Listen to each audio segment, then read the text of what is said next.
whether you like it or not, gusto mo man yung born again o hindi born again, basta gusto mo pumasok sa langit, kailangan mo born again. Nasa Bible din to.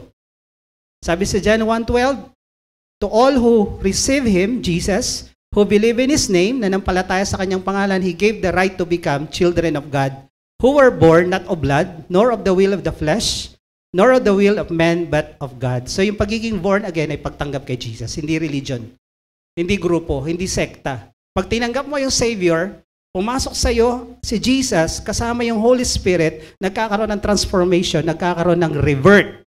Yun yung born again. Nagkakaroon ka ng relasyon sa Diyos. So, signs is God's distinguishing mark, Simeon. Ito yung marka ng Diyos eh.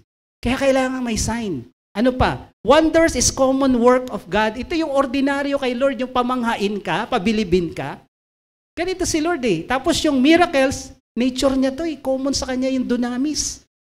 So pag tinanggal mo yung signs and wonders, miracles, hindi na to Diyos.